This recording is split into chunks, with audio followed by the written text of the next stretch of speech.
हमें बताया जाता है कि आज हम जमीन से खड़े होकर आसमान से गिरने वाले मेट्रॉइड्स की बारिश को देखेंगे। यानी कि आज आसमान से बहुत सारी चट्टानों के टुकड़े जमीन पर गिरने वाले थे। ये नजारा हर कोई देखना चाहता है क्योंकि ये जिंदगी में बहुत ही कम होने वाली चीज है। अब ये मेट्रॉइड्स की बारिश काफी ज्यादा होने वाली थी, इसलिए दुनिया भर से सभी स्पेस यानी आसमान के प्रोग्राम्स को बंद कर दिया जाता है। तो अब हर कोई जमीन पर खड़े होकर अपनी आंखों से ये नजारा देख सकता था। इसके बाद हम कहानी के मेन कैरेक्टर एक प्रोफेसर को देखते हैं जिसका नाम एलेक्स था। वो भी अपनी फैमिली के साथ ये चीज देखने को बिल्कुल तैयार था। साथ ही दुनिया भर के अलग अलग लोग भी टेलीस्कोप के जरिए आसमान में देख रहे थे। वो काफी बेताब थे मेट्रॉइड्स की बारिश को देखने के लिए क्योंकि वो चीज हर कोई इंजॉय करना चाहता है। यूएस में नासा की एक टीम जिसकी लीडर डॉक्टर मेडी थी, वो भी अपनी टीम के साथ इस चीज पर नजर रखी हुई थी। अब इस रात आसमान में बहुत बड़े बड़े मेट्रॉइड्स के टुकड़े दिखाए जाते हैं जिनका साइज इतना बड़ा था कि अगर एक भी जमीन से टकरा जाता तो दुनिया तबाह हो जाती। अब एक कपल दिखाया गया जिनमें लड़का साइंटिस्ट था और वो अपने इस दोस्त से जल्द शादी करने वाला था। इस साइंटिस्ट ने भी अपना टेलीस्कोप सेटअप कर लिया था क्योंकि हर किसी की तरह ये भी काफी एक्साइटेड और जोश था, पर उसकी दोस्त उससे शादी की बात करना चाहती थी। अब दिखाया गया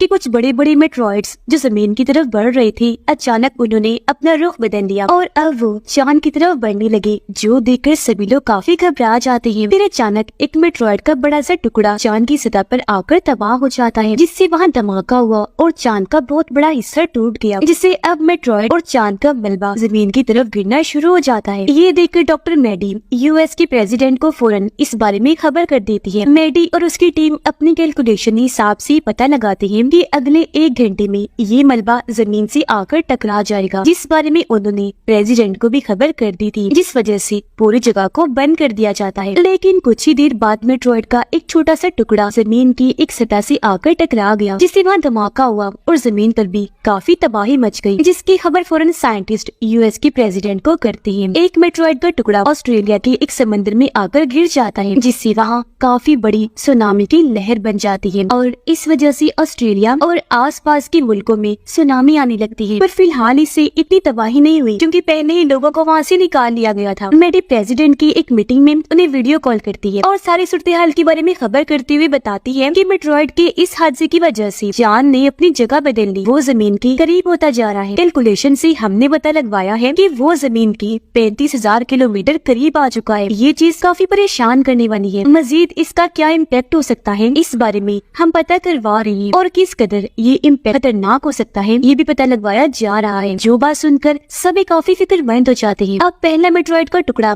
यूरोप में गिरा था। यह टूरिस्ट की टीम यानी जो लोग सैर करने आए थी, वो जब जंगल में घूम रहे थे तो उनकी चीजें जैसे कि मशीन्स, डिवाइसेस, कंपास वगैरह वो अजीब तरह से काम करने लगती है। कंपास यानी रास्ता बताने वाली डिवाइस, उसकी सुई अजीब तरह से हिलने लगी और अब देखते ही देखते ये लोग उस जगह पर आ जाते हैं जहाँ मेट्रॉइड गिरा था, जिसकी वजह से वहाँ पर काफी बड़ा गड्ढा बन गया था और इसी की वजह से इनकी सारी डिवाइसेस, मशीन्स वगैरह अजीब तरह से काम कर रही थी। मेडी का एक टीम मेंबर उसे एक नई रिपोर्ट लाकर देता है, जिसे देखकर पता चला कि इस सब की वजह से दुनिया भर में सैलाब, अर्थक्वेक, ज़लज़ले और सुनामी आ रही है। ये देखकर मेडी को लगता है कि ऐसा इस वजह से नहीं हो रहा कि चांद ने अपनी जगह बदली, बल्कि इसके पीछे वजह कुछ और ही है, कोई दूसरा इम्पैक्ट हुआ है। अब क्योंकि खुद मेडी से ये मसला हल नहीं हो रहा था तो कॉल करके वो एलेक्स को बुलाती है ताकि वो आकर मेडी की मदद कर दे, पर उसने मना कर दिया ये कहकर कि जब से मेरी वाइफ की मौत हुई है मैं अपने बच्चों को अकेला नहीं छोड़ता। उनकी बात चल ही रही थी कि तभी अचानक उनकी कॉल कट हो जाती है। फिर पूरे शहर की अलग अलग जगह पर होने वाली अजीब चीजें दिखाई गई, जैसे कि प्लेग्राउंड, गैस स्टेशन और कई सारी जगहों पर अचानक इलेक्ट्रिक बिजली और करंट हर जगह फैलने लगता है क्योंकि बिजली डिस्चार्ज हो रही थी, जिस वजह से अक्सर जगहों पर आग भी लग जाती है। पर साइंटिस्ट को जरा भी समझ नहीं आती कि आखिर ऐसा क्यों हो रहा है। अब हम उस साइंटिस्ट जिसकी शादी होने वाली थी उसे देखते हैं, जिसका नाम रोलैंड था। वो खुद भी इस सारे सूरत हाल की छानबीन कर रहा था और क्योंकि वो यूरोप में रहता था इसलिए यहाँ की हर एक रिपोर्ट मेडी को साथ साथ दे रहा था, जिस वजह से रोलैंड की दोस्त थोड़ी परेशान रहने लगी थी क्योंकि दोनों की शादी होने वाली थी। पर रोलैंड उसे वक्त नहीं दे रहा था, हर वक्त काम में मसरूफ था। लेकिन फिर वो अपनी दोस्त को मनाकर जल्द शादी करने का वादा करता है। अगली सुबह रोलैंड उस जगह पर आता है जहाँ मेट्रॉइड गिरा था, यानी जहाँ पर गड्ढा बना हुआ था। वो देखता है कि यहाँ पर गिरने वाला मेट्रॉइड का टुकड़ा बहुत ही छोटा है और उसमें कोई भी मैग्नेटिक पावर यानी मकनातीसी ताकत नहीं है। तो उसे ये समझ नहीं आ रही थी तो फिर भला कंपास और बाकी डिवाइसेस अजीब तरह से काम क्यों करने लगी है। कंपास बार बार उस तरफ ही इशारा कर रहा था। वो सोच में पड़ा था जबकि दूसरी तरफ एलेक्स और मैडी भी इस बारे में आपस में बात कर रही थी। उनके साथ कॉल पर रोलैंड भी बात करने लगा। उनसे कहता है कि जो मेट्रॉइड का टुकड़ा मुझे मिला है वो आसमान में बनी एक चीज से बहुत मिलता जुलता है, जो है सब स्टार, यानी कि दो सितारों का आपस में मिलना। ये सुनकर एलेक्स और मैडी को अब समझ आने लगती है कि जो मेट्रॉइड्स की बारिश हुई थी वो आसमान में दरअसल दो सितारों के एक दूसरे से टकराने से हुई थी, जिसके बाद ही मेट्रॉइड्स का बहुत बड़ा झुंड जमीन की तरफ आने लगा था, जिनमें से एक तो आकर टकरा गया जमीन से, जबकि एक टकराया चांद से। लेकिन जो मेट्रॉइड चांद पर जाकर तबाह हुआ था उसकी वजह से वहाँ काफी बड़ा गड्ढा बन गया और अब चांद एक बहुत बड़े मैग्नेटिक मकनातीस की तरह काम कर रहा है। यही वजह है कि जमीन और चांद अपने उन मेट्रॉइड्स की वजह से एक दूसरे की तरफ बढ़ रहे हैं, जो दोनों इन्हीं जमीन और चांद पर गिरे थे, क्योंकि वो मेट्रॉइड से एक दूसरे को अपनी तरफ खींचने का काम कर रहे हैं, जिसका मतलब साफ था कि जमीन और चांद भी एक दूसरे से टकरा सकते हैं। अब ये सारी जानकारी मैडी प्रेसिडेंट को देती है, जिस पर वो सलाह देती है कि तुम अपनी एक टीम बनाओ ताकि इस चीज पर काम कर सको, जिस वजह से अब मैडी एलेक्स को बुला लेती है ताकि उसे भी अपनी टीम में शामिल कर सके, और इस बार एलेक्स को आना ही पड़ता है। ये पूरी टीम जब बन गई तो टीम के लिए खास किस्म की लैब भी बनाई जाती है, जिनका ताल्लुक अलग अलग मुल्कों की साइंटिस्ट और स्पेस स्टेशन को चलाने वाले लोगों से था। चांद जमीन के इतना करीब आ गया था कि अब वो जमीन से बआसानी नजर आ रहा था, जिस वजह से अगले 2 दिन में बिजली से जुड़ी हर चीज बंद होने वाली थी। अब रात के वक्त एलेक्स और मैडी एक होटल में बैठी जब खाना खा रही थी तो अचानक वहाँ की लैब अपने आप ही फटने लगती है। ये जब बाहर आए चेक करने तो पता चला कि जमीन पर से एक काफी बड़ी इलेक्ट्रोमैग्नेटिक लहर होकर गुजर रही है, जिसने जमीन की ग्रेविटी को इम्पैक्ट किया है, यानी कि ग्रेविटी पर इस लहर के असरात पड़े हैं। ग्रेविटी बहुत ही कम हो गई है, जिसकी वजह से दुनिया भर की तमाम चीजें जैसे कि लोग, गाड़ियाँ, बाइक्स, मशीन, जहाज, हर चीज हवा में उड़ने लगी थी। और अब जैसी लहर गुजर गई हर चीज वापस स्टेबल हो जाती है, यानी अपनी जगह पर वापस आ गई थी। अब एलेक्स अपने साथियों को बताता है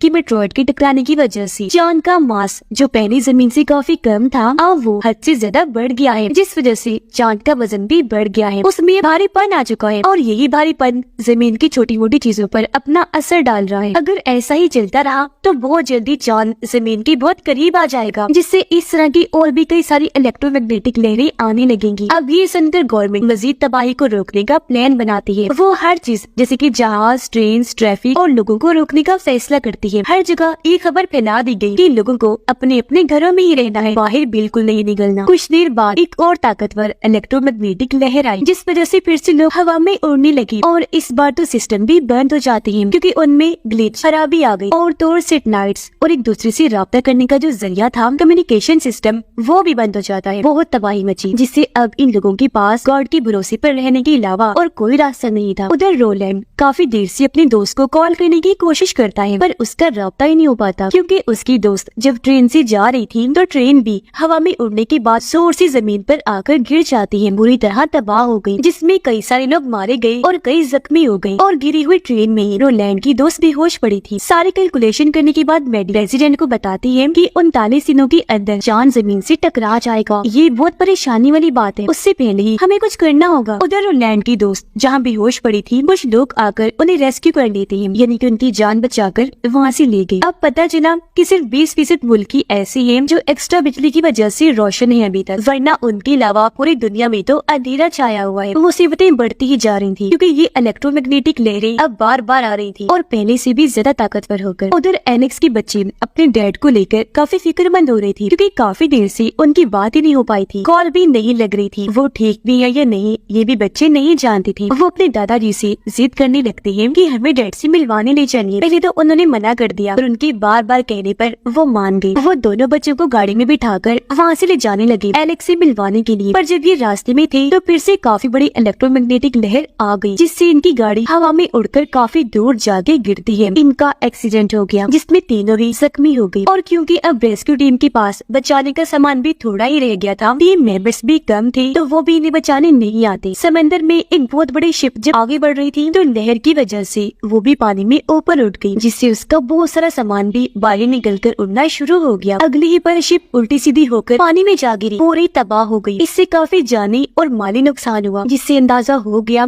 कि अब तो नुकसान हद से ज्यादा ही बढ़ गई है। तो इन सारे हालात को देखते हुए प्रेसिडेंट कर्फ्यू लगाने का ऐलान कर देती है। बस, ट्रेन, शिप्स, प्लेन, यहाँ तक कि लोगों को भी सख्ती से रोक दिया जाता है। अब मैडी ने इन हालात से निपटने का हल निकाल लिया था। वो सबको कहती है कि हम चांद की ग्रेविटी ही कर सकते हैं, हमें उसके कोर यानी मेन हिस्से में धमाके करने चाहिए, पर ऐसा करने के लिए हमें बहुत ही पावरफुल ताकतवर रॉकेट्स चाहिए होंगे। इन धमाकों की वजह से वो मेट्रॉइड जो चांद पर है और जो जमीन पर है, जो अभी तो एक दूसरे को अपनी अपनी तरफ खींच रहे हैं, वो फिर एक दूसरे को खुद से दूर करने लगेंगे। ये धमाके फिर चांद को सूरज की तरफ धकेल देंगे। फिर सूरज की ग्रेविटी की वजह से चांद अपनी ऑर्बिट यानी अपनी सही पोजीशन जगह पर आ जाएगा जहाँ उसे होना चाहिए। लेकिन ये सब करने के लिए सिर्फ यूएस की टेक्नोलॉजी ही काफी नहीं होगी, इसके लिए दुनिया भर के तमाम मुल्कों को एकजुट होना पड़ेगा। लेकिन तभी आर्मी एक अलग ही तरह का प्लान बताती है कि चांद को हम आम रॉकेट के धमाके से भी उड़ा सकते हैं, जिससे सिर्फ थोड़ा बहुत उसका टूटा हुआ मलबा ही जमीन पर गिरेगा, ज्यादा नुकसान नहीं होगा और फिर चांद खुद ही सूरज की तरफ चला जाएगा। पर ये फैसला सुनकर मैडी खुश नहीं थी, क्योंकि उसे लग रहा था कि इसमें नुकसान ज्यादा होंगे। अब यहाँ प्रेसिडेंट दोनों ही प्लान्स के बारे में सोचने का टाइम मांगते हैं, दुनिया भर के अलग अलग प्रेसिडेंट से भी बातचीत करते हैं। जबकि एलेक्स को पता चला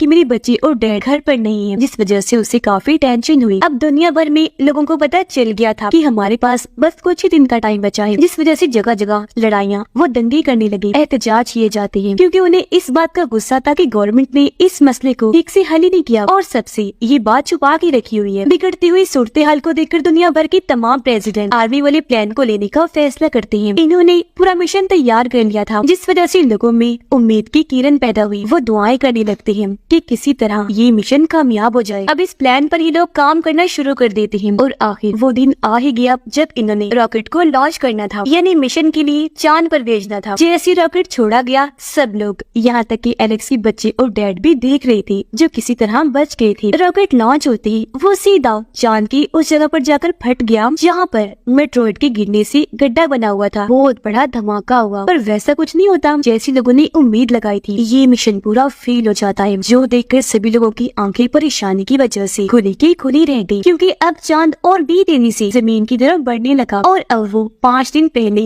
जमीन से टकरा जाएगा, जिस वजह से सारे लोग फिर से डरने लगते हैं, क्योंकि चांद भी घूमता घूमता और टूट गया था और चांद वाले मेट्रॉइड ने भी अपनी जगह बदल ली थी, यानी कि अब मसला और बढ़ गया था। इसलिए अभी लोग मैडी के प्लान को लेने का सोचते हैं। यहाँ एलेक्स सबको कहता है कि हमें चांद के कोर को मैग्नेटिक करना होगा ताकि चांद बहुत बड़ा मैग्नेट बन जाए। इससे होगा ये चांद और उसमें बड़ा मेट्रॉइड एक दूसरे को खुद से दूर कर देंगे, जिसके बाद चांद सूरज की ग्रेविटी में जाकर नॉर्मल ऑर्बिट में घूमने लगेगा। लेकिन इसके लिए हमें चांद पर एक मैग्नेटिक डिवाइस को बनाना होगा। तो अब ये लोग फैसला करते हैं कि हम बहुत बड़े मैग्नेटिक सिस्टम को रॉकेट में सेटअप करके उसे चांद पर भेजेंगे और इस पूरे मिशन के लिए कुछ एस्ट्रोनॉट्स जो आसमान में जाकर मिशन करते हैं उन्हें भी चांद पर भेजा जाएगा। इस मिशन के लिए दुनिया भर के लीडर तैयार तो हो गए, पर उन्हें कुछ ऐसी साइंटिस्ट चाहिए होंगे जो मैग्नेटिक डिवाइस के बारे में बाकियों को समझा सके। इसलिए अब यहाँ प्रेसिडेंट एलेक्स और रोलैंड को चुनते हैं। अपना अपना नाम सुनकर वो दोनों ही काफी दंग रह गए, क्योंकि अब से पहले उन्होंने स्पेस में सफर कभी भी नहीं किया था। वो घबरा इस बात से भी रहे थे क्योंकि इस मिशन में रिस्क था, या कहीं कि ये पूरा ही मिशन मौत का खेल था। लेकिन अपने अपनी फैमिली और दुनिया की हिफाजत करने के लिए उन्हें ऐसा करना ही था, इसीलिए दोनों ही मान गए। और अब मिशन पर जाने से पहले एलेक्स मैडी को अलविदा कहता है और उसे अपने बच्चों और डैड को ढूंढने का भी कहता है। उधर रोलैंड की दोस्त को जब ये पता चला कि इस मिशन के लिए वो भी जा रहा है तो उसे काफी बुरा लगा, इसलिए अब वो काफी मुश्किलात का सामना करते हुए रोलैंड के पास आई उससे मिलने। वो भी जैसे अपनी दोस्त को देखता है काफी जज्बाती हो गया। रोते हुए दोनों एक दूसरे को गले से लगा लेते हैं। अब दोनों ही जानते थे कि शायद रोलैंड जिंदा बचकर वापिस ना आए, इसलिए जल्दी दोनों शादी कर लेते हैं और बहुत सा अच्छा वक्त एक दूसरे के साथ गुजारते हैं। जिसके बाद दोनों यूरोप आए, जहाँ से ये मिशन पर जाने की तैयारी करने लगे। इनके साथ 2 और एस्ट्रोनॉट्स भी जा रहे थे। उधर एलेक्स की डैड की हालत काफी खराब हो जाती है। उन्हें पता था कि अब मैं बचने वाला नहीं हूँ, इसीलिए वो दोनों बच्चों को आखिरी अलविदा कहते हैं, जिसके कुछ ही पलों के बाद उनकी मौत हो जाती है, जिस वजह से दोनों बच्चे अकेले रह गए थे। पर इनकी किस्मत अच्छी थी, क्योंकि एक अच्छा इंसान इनको शहर तक लिफ्ट देने की ऑफर करता है। दूसरी तरफ रोलैंड का मॉड्यूल लॉन्च हो जाता है और अब रोलैंड चांद पर आकर वहाँ कोई ठीक मुनासिब जगह ढूंढने लगा, जहाँ वो अपनी चीजों सामान वगैरह को सेटअप कर सके। मैडी को भी एलेक्स के बच्चे मिल गए थे, इसीलिए वो फौरन राब्ता करके एलेक्स को इस बारे में बता देती है। ये जानकर वो काफी खुश हो गया और अब वो वीडियो कॉल करके अपने बच्चों को अच्छे से अलविदा कहता है, जिसके कुछ ही देर के बाद इनका ये मिशन शुरू हो गया और वो लैंड वाला मॉड्यूल चांद की सतह पर उतर जाता है। अब इनके मिशन की पूरी वीडियो लाइव दुनिया भर में दिखाई जा रही थी। सारे साइंटिस्ट एस्ट्रोनॉट चांद पर आकर अपनी डिवाइस मशीन को वहाँ सेटअप करने लगते हैं। कैलकुलेशंस करके इन्हें पता चलता है कि जो जगह इन्होंने चुनी थी, इन्हें जो इनका टारगेट है वहाँ तक जाने के लिए इन्हें 6 घंटे लग जाएंगे। इसके अलावा जब इन्हें बैटरी में गड़बड़ का पता चला तो वो इसे भी बदलने का सोचते हैं, पर इसको भी बदलते बदलते 5 घंटे लग जाने थे। इसलिए अब जनरल इनसे राब्ता करता है, कहने लगा कि तुम चांद की पूरी सतह को स्कैन करो और जिससे जमीन पर इम्पैक्ट हुआ है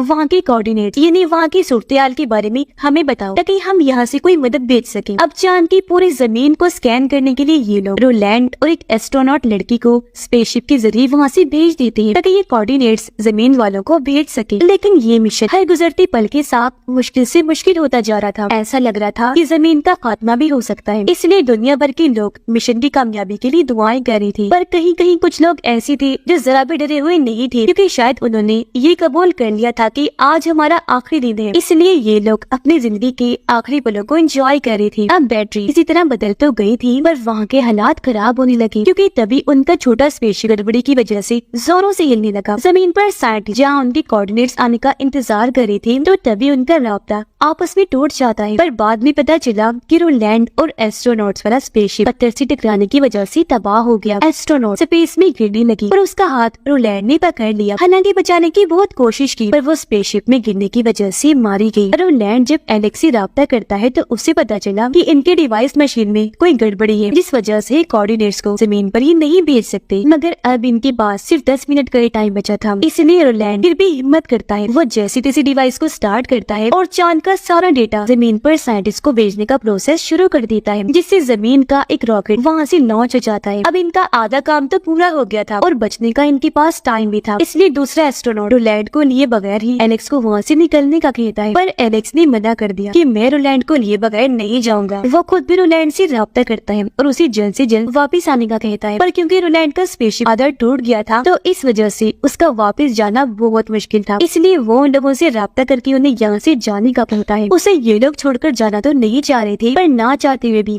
ये अपने मॉड्यूल को लॉन्च कर देते हैं और यहाँ से निकल पड़े। इस वजह से एलेक्स काफी दुखी था। अब यही टाइम के हिसाब से चांद पर बहुत बड़ा धमाका हो जाता है, जिससे चांद के 2 टुकड़े हो जाते हैं और जैसा उन्होंने सोचा था वैसा ही हुआ। धमाके से मेट्रॉइड और चांद सच में एक दूसरे से दूर दूर हो जाते हैं और आखिरकार चांद अपनी असली पोजीशन ऑर्बिट में आ जाता है। पर जमीन पर सारे लोग इस बात से परेशान थे कि आने वाले लोग जिंदा बचे हैं या नहीं। वो टेंशन में आ गई, लेकिन जल्द इन्हें पता चला कि धमाके में एलेक्स और आखिरी एस्ट्रोनॉट जिंदा बच रहे हैं। सारे लोग बाकियों की मौत से दुखी तो थे, पर एलेक्स और उसके जिंदा बचने से वो काफी खुश भी थी। अब रोलैंड की वाइफ उसकी मौत पर काफी दुखी थी, पर वो देखती है कि उसने मेरे लिए एक आखिरी मैसेज छोड़ा है। उसने दिल का निशान बनाकर अंदर लिखा था कि मैं तुमसे बहुत प्यार करता हूँ, जो देखकर वो काफी दुखी हो गई। जज्बाती होते हुए रोने लगती है। कुछ दिन के बाद एलेक्स और वो एस्ट्रोनॉट जमीन पर लैंड होते हैं, जहाँ सब लोग उन्हें वापस देखकर और उनकी बहादुरी पर बहुत खुश होते हैं। यहाँ प्रेसिडेंट खुद उनका वेलकम करता है। यहाँ एलेक्स अपने बच्चों और मैडी से भी मिलकर काफी खुश हो जाता है। एलेक्स और मैडी जब आसमान की तरफ देखते हैं तो वहाँ टूटे हुए चांद के 2 टुकड़े थे, जो इस बात की तरफ इशारा कर रहे थे कि अब इंसानों को जिंदगी का नया मौका मिला है। मुस्कुराते हुए वो आगे बढ़ गई और इसी के साथ ये फिल्म इधर ही खत्म हो जाती है।